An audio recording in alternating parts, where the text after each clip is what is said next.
The presence of insecurity in a relationship doesn't say anything about its value or worth. It only shows a lack of health.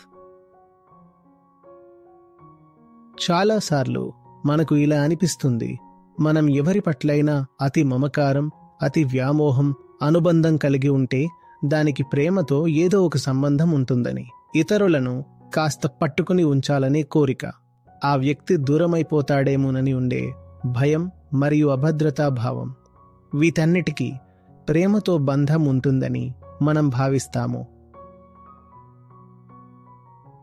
అభద్రతా భావం అంటే insecurity యొక్క సంబంధం మన స్వార్థంతోనే ఉంటుంది. ఎందుకంటే మనమంతా అలాంటి వాళ్లమే.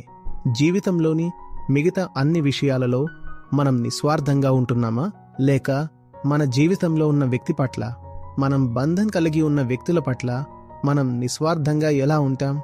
లోపల ఉన్న కేంద్రం ఒకటే కదా. నేను నా మిగతా అన్ని విషయాలలో ఓనర్షిప్ కలిగి ఉండాలని, పొజెసివ్నెస్ కలిగి ఉండాలని, కంట్రోల్ కలిగి ఉండాలని కోరుకుంటే, అవి నా జీవితంలోని వస్తువులు కావచ్చు, నా ఉద్యోగం కావచ్చు, నా వ్యాపారం కావచ్చు, ఏదైనా కావచ్చు.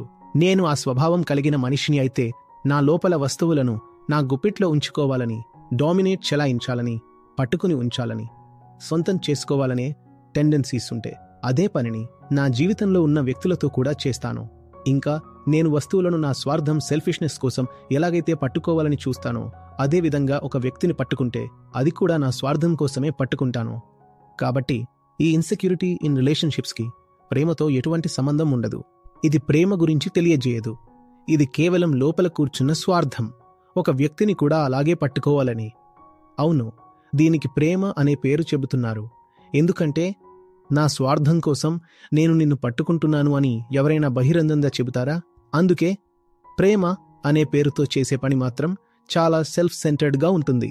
ఇందులో సమస్య ఏమిటంటే, మీ వైపు నుండి ఇంత ఆత్మకేంద్రీకృతమైన పని చేసినప్పుడు ఎదుటి వ్యక్తిని కూడా అలాగే మారమని మీరు ఆహ్వానిస్తున్నట్లుగా ఉంటుంది.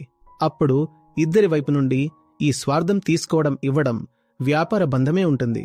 దీనికి మాత్రం ప్రేమ అని పేరు పెట్టారు. అలా చేయకండి.